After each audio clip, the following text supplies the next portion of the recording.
ला ठेवून सगळ्या व्यवस्था निर्माण केल्या। आज लोकांची प्रचंड अपेक्षा आपल्या शासनाकडून आहे की या वाहतूक कोंडी संदर्भामध्ये काही उपाययोजना तातडीने होणं आवश्यक आहे। वन वे सारख्या सुविधा असतील, ट्रॅफिक पोलिसांची संख्या मुंबईची आणि पुण्याची तुलना केली तर पुण्यामध्ये खूप कमी आहे, म्हणजे 20% मुंबईच्या तुलनेने ट्रॅफिक पोलीस आहे। आणि आज प्रश्नच विचारतो साहेब, आता सकाळी 9:30 ला आम्ही इथे उपस्थित राहतो, तुम्ही एवढी गडबड करणं योग्य नाही। आम्ही आता तिसऱ्या टर्मच्या विधानसभा सदस्य आहोत, इथे लोक भाषण करतात, प्रश्न विचारत नाही, त्यावेळेस तुम्ही बोलत नाही। मी प्रत्येक पुण्या संदर्भातला अतिशय महत्त्वाचा प्रश्न विचारतोय, लोकांचं या विषयाकडे लक्ष आहे, त्यामुळे तुम्ही कृपा करून, आम्ही सकाळी 9:30 ला या ठिकाणी येऊन बसलोय, कृपा करून गडबड करू नका। आता 5 मिनिटं झाले, आपण प्रश्न विचारला, उत्तर घ्या ना।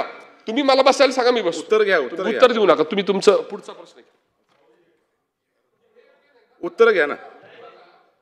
कळतंय की मी काय प्रश्न विचारावा आणि काय 7 लक्षवेधी दाखवलेले आहे। प्रश्न इतर क्षुल्लक प्रश्नासारखा क्षुल्लक नाही, अतिशय गंभीर समस्या आहे, त्याच्यावर मी बोलतोय। कृपा करून तुम्ही मला अडथळा आणू नका, नसेल तर मला बसायला सांगा।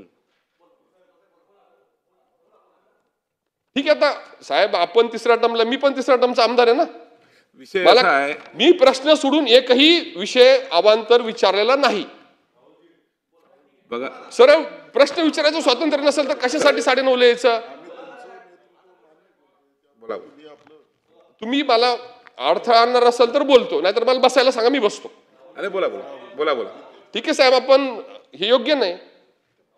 आणि माझा विषय एवढाच आहे की बाकीच्या पण लक्षवेधी लागाव्या, हा माझा विषय आहे। बाकी माझं दुसरं काही म्हणणं नाही। माझी सुद्धा पहिली लक्षवेधी लागलेली आहे आणि पहिली लक्षवेधी लागल्यानंतर मी एकही, तुम्ही मला सांगा मी एक चुकीचं वाक्य बोललो? बरोबर आहे तुमचं, अगदी बरोबर आहे। बोला बोला बोला बोला। त्याच्यामुळे आता या संदर्भामध्ये ज्या काही उपाययोजना आपण करण्यासंदर्भामध्ये एक जिल्हाधिकारी असेल, आयुक्त असेल किंवा शासन योग्य ठरवेल ती व्यवस्था असेल, ती करून या संदर्भामध्ये दर आठवड्याला पुण्याच्या ट्रॅफिकचा आढावा घेतला नाही आणि केलेल्या नियोजनाचं आपण जर प्रगती तपासली नाही तर प्रचंड मोठं संकट त्या सगळ्या परिसरावर आहे। आज आपण 4 FSI देतोय आणि त्या ठिकाणी वाहन जे काही लोकांचं लोकसंख्या त्या परिसरामध्ये राहणाऱ्यांची वाढणार आहे, त्यांचं काय होणार आहे याची चिंता आमच्यासारख्या लोकप्रतिनिधींना आहे। त्यामुळे फक्त आजपर्यंतच नाही तर अजून 10 वर्षानंतर पुणे काय असेल त्याचा विचार करून याचं इंटिग्रेटेड प्लॅनिंग आपण करणार का, हा माझा तिसरा प्रश्न आहे। मंत्री महोदय। अध्यक्ष महोदय, सन्माननीय